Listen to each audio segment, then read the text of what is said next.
नमस्कार दोस्तों, मैं प्रवीण खेतान। बहुत दिनों के बाद आपसे रूबरू हो रहा हूँ। पिछले 2-3 महीनों से कोविड के कारण मैं आपसे नहीं मिल पा रहा था। Now I am fit and fine. और आज आपके साथ मिलने के वक्त एक बहुत ही ख़राब न्यूज़ के साथ ही मिल रहा हूँ मैं। टाटा मोटर्स आज 8.5% नीचे चला गया। कई लोगों के लिए बहुत ही सरप्राइजिंग था, कई लोगों के लिए बहुत ही शॉकिंग था। टाटा मोटर्स जो कि काफ़ी टाइम से बढ़ रहा था, लोगों को काफ़ी उम्मीदें थी टाटा मोटर्स से। बहुत सारे लोगों का पैसा फंसा हुआ था टाटा मोटर्स में जो कि रिकवर हुआ। और आज फिर से टाटा मोटर्स 8.5% के आसपास गिर गया। तो आखिर टाटा मोटर्स क्यों गिरा? देखिए, इसके पीछे टेक्निकल रीजंस भी होते हैं, फंडामेंटल रीजंस भी होते हैं। हम दोनों पे डिस्कस करेंगे और मैं आपको बताऊंगा कि आपको क्या देखना चाहिए कभी भी कोई भी स्टॉक अगर अचानक से गिरता है तो। देखिए, सबसे पहले आपको ये करना चाहिए कि आपको ये पता करना चाहिए कि क्या आज कोई गवर्नमेंट ऑफ इंडिया ने सेक्टोरियल अनाउंसमेंट करी है जिससे कोई सेक्टर बेनिफिट हो रहा है या नहीं। अगर ऐसी बात होती है तो पूरा सेक्टर गिरता है। बट अगर कोई स्टॉक बहुत ज़्यादा गिरा है तो आपको पता करना पड़ेगा कि कंपनी ने कोई कॉर्पोरेट एक्शन अनाउंस किया है या कंपनी ने कोई अनाउंसमेंट करी है, कोई कुछ पब्लिश किया है, कुछ प्रेस रिलीज दी है, उसके बारे में आपको पता करना पड़ेगा। तो अगर ऐसा कुछ होता है तो सबसे पहले आप एनएससी इंडिया या बीएससी इंडिया की वेबसाइट पे जा कर के कॉर्पोरेट अनाउंसमेंट जो है उनके, उसको आप देख सकते हैं। तो चलिए देखते हैं कॉर्पोरेट अनाउंसमेंट क्या था आज टाटा मोटर्स का और इंटरप्रेट करते हैं उसको। तो ये हमारे पास खोल लेते हैं हम लोग बीएससी इंडिया।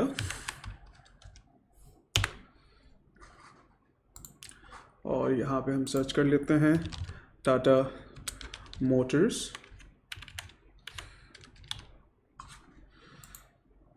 ठीक है, टाटा मोटर्स खोलने के बाद हम इसमें थोड़ा नीचे आ जाते हैं और देखते हैं अनाउंसमेंट्स के बारे में। तो हमारे पास जो भी कॉर्पोरेट अनाउंसमेंट्स हैं आज की, उसको हम देखेंगे। तो ये हमारे पास आज की कॉर्पोरेट अनाउंसमेंट है और आप इस पर क्लिक करते हैं और देखते हैं क्या क्वार्टरली कॉर्पोरेट अनाउंसमेंट आई है। ठीक है, तो यहाँ पे आप कॉर्पोरेट अनाउंसमेंट देख सकते हैं टाटा मोटर्स की, जो कि मैंने बीएससी इंडिया से डाउनलोड करी आपके सामने। और आप इसको अगर गौर से पढ़ेंगे तो काफ़ी अच्छी खबर है। एक तरह से ये कह रहा है कि जो Jaguar Land Rover retail sales है 3 मंथ्स पीरियड की, लगभग 30 जून तक काफ़ी अच्छा उन्होंने सेल्स किया है ईयर ऑन ईयर। और अगर हम बात करें तो फर्स्ट क्वार्टरली एंडिंग जून 30 तकरीबन 1,24,357 व्हीकल, जो कि 61% हाइयर है पिछले सेम क्वार्टर से। इस क्वार्टर में काफ़ी हाई है। ठीक है, वो बहुत अच्छा इन्होंने सेल्स किया है, ऑलमोस्ट 61% हाइयर।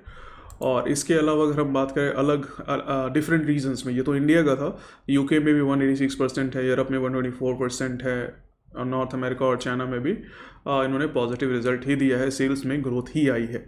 लेकिन इसके बावजूद अगर हम देखें तो कंपनी की सेल्स जो प्राइस है आज की डेट में अनाउंसमेंट के बावजूद गिर गया। तो क्या रीज़न है कि प्राइस गिर गया? तो चलिए फंडामेंटल रीज़न हम लोग पहले एक्सप्लोर कर रहे हैं। तो अगर हम बात करें तो कंपनी की होलसेल यूनिट वगैरह की खबर सारी ठीक है।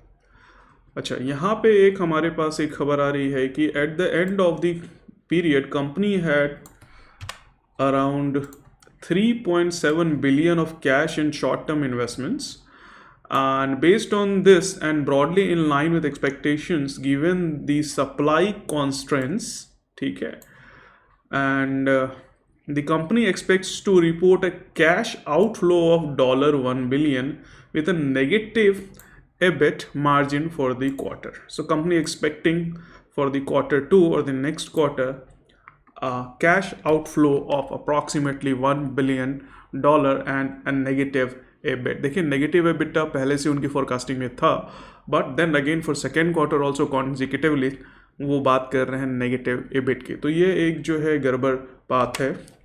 तीसरा इन्होंने ये बोला है कि based on recent input from supplier we now expect chip supply shortage in the second quarter ended 30th September 2021 to be greater than the first quarter.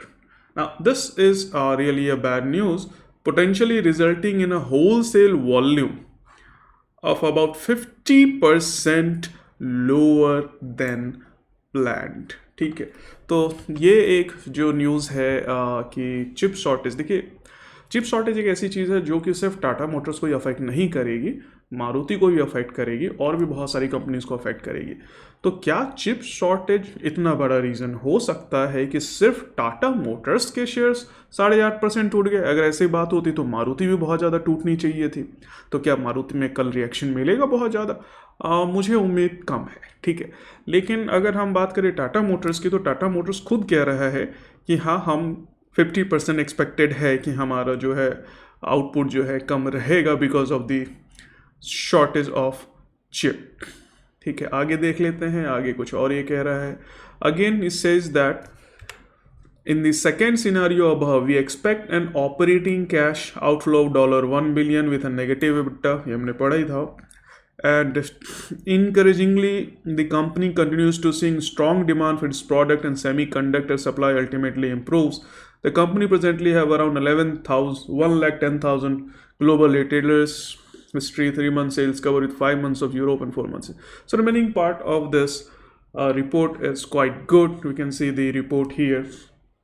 फिर ऐसा क्या हुआ कि भाई इतना ज़्यादा गिर गया? देखो, बहुत बड़ी बात खबर नहीं है, सेल्स अच्छी है पहले क्वार्टर से, पिछले क्वार्टर से। चिप शॉर्टेज की जहाँ तक बात है वो काफ़ी टाइम से चली आ रही है और सारी कंपनीज़ के साथ है ऐसा। तो टाटा मोटर्स के साथ क्या ये चिप का ही रीज़न है? देखिए, चिप का रीज़न हो सकता है। दूसरा एक प्रॉब्लम होती है यहाँ पे जो हम बोलते हैं एक्सपेक्टेशंस की। देखिए, टाटा मोटर्स काफ़ी टाइम से गिरा पड़ा हुआ सा स्टॉक था और अचानक से पीछे कुछ महीनों से ये बहुत ज़्यादा बढ़ रहा है, लोगों को काफ़ी ज़्यादा हाई एक्सपेक्टेशंस होने लग गई थी।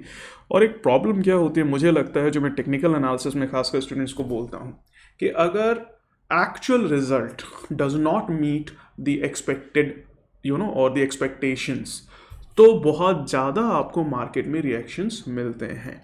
People were expecting good results from Tata Motors, fine, good results are there, but then at the same time Tata Motor is also giving you a blow that the next quarter may not be as good.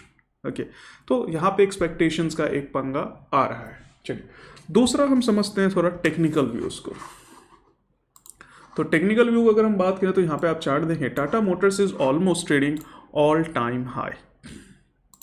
So if you see here, this is all time high, right. मैं इसको थोड़ा सा मोटा कर देता हूँ line को, which is all time high Tata Motors 349, नहीं काफ़ी मतलब पिछले कई दिनों से। तो अगर मैं पीछे देखूं जाके और पुराना डेटा, तो ये हमारे पास था अप्रैल 2018 में और सेम प्राइस अभी हम 18 का हिट कर रहे हैं और it went as low as on 25 March. ये हमारा बहुत सस्ता हो गया था, लगभग 64 रुपीज़ का हो गया था। यानी कि पिछले साल अप्रैल से लेकर के इस साल तक में अगर देखा जाए तो 64 रुपीज़ से, ठीक है, स्टॉक पिछले एक सालों में लगभग 355 पहुंच गया। यानी कि लगभग कितना टाइम्स हो गया? लगभग 6 टाइम्स। ठीक है, ये स्टॉक हमारा 6 टाइम्स बढ़ गया। तो जो स्टॉक बहुत ज़्यादा बढ़ गया इतने टाइम में, ठीक है, कहीं ना कहीं तो वो हमें करेक्शन देगा ही। ठीक है, तो it could be a big correction also. इससे पहले भी अगर हम देखें तो टाटा मोटर्स एक दिन में लगभग, यहाँ पे आप देखें इस कैंडल पे, तो 15% के आसपास की यहाँ पे हमें बढ़त मिली थी। यहाँ पे हमें लगभग जो है 8.5% का नेगेटिव दिखाया था और यहाँ पे एक दिन में 15% मैं आपको दिखा रहा हूँ। टाटा मोटर्स एक दिन में 15% यहाँ पे बढ़ गया था। आप देखेंगे यहाँ पे परसेंटेज लिखा हुआ है, एक दिन में टाटा मोटर्स 15% बढ़ गया था। तो आज की डेट में 15% जो स्टॉक बढ़ सकता है, अगर एक दिन में 8.5% गिर जाए, तो आप किस बात के लिए हाय तौबा मचा रहे हैं? This could be a normal price correction. ठीक है, now let's apply Fibonacci retracement and see where is the level. ना फिबोनाची अगर रिट्रेसमेंट की बात हम करें तो ये हमारा फिबोनाची लेवल है। ठीक है, हमारे इस ट्रेंड में, अप ट्रेंड में अभी 28% का लेवल भी ये हिट नहीं कर रहा है। तो it's not a big deal Tata Motors crashing 8%। ठीक है, अब एट द सेम टाइम अगर हम देखें भाई अगर चिप शॉर्टेज की प्रॉब्लम है या ऐसा कुछ कंपनी का प्रॉब्लम है, तो थोड़ा सा तो इंडस्ट्री पे इफेक्ट दिखना चाहिए था अगर चिप शॉर्टेज का इशू है तो। तो अगर हम टाटा मोटर्स की बात करें तो हाँ, आज टाटा मोटर्स 8.5% टूटा है। ये देखिए पूरा टाटा इंडेक्स, ऑटो इंडेक्स मैं आपके सामने में रख रहा हूँ। ये हमारे पास 8.5% के आसपास टाटा मोटर्स हमारा टूटा है। रिमेनिंग कोई भी ऐसी कंपनी नहीं है जो कि ज़्यादा टूटी है। मारुति या सिर्फ 1.25% टूटी है। हीरो मोटर कॉर्प 0.81 टूटा है। बजाज ऑटो भी एकदम नेग्लिजिबल है। आइसर मोटर इनफैक्ट प्लस में है। तो ये कहना कि भाई बहुत बड़ा डील हो गया chip shortage is not big deal. It's could be a normal correction, it could be a normal correction, ठीक है। सो ज़्यादा घबराने की बात नहीं है। दूसरा, अगर आप टाइम सीरीज एनालिसिस करें, मैं आपको बताता हूँ, अगर टाइम सीरीज एनालिसिस करें या टाइम बेस्ड फिबोनाची रिट्रेसमेंट आप लगाएं तो भी आपको कुछ इंटरेस्टिंग फिगर यहाँ पे देखने को मिलेगा। मैं आपको दिखाता हूँ। तो टाइम बेस्ड अगर मैं यहाँ पे फिबोनाची रिट्रेसमेंट लगाता हूँ, so we have a time based Fibonacci retracement, so Fibonacci time zone, ठीक है। तो अगर मैं फिबोनाची टाइम जोन लगाता हूँ यहाँ पे देखिए, तो फिबोनाची टाइम जोन के हिसाब से मेजॉरिटी ऑफ करेक्शन, ये वाली करेक्शन, ये वाला मूवमेंट चेंजेस, इसके अलावा आप देखेंगे यहाँ पे पहले से फोरकास्टेड था ये प्राइस कुड गो डाउन, ठीक है।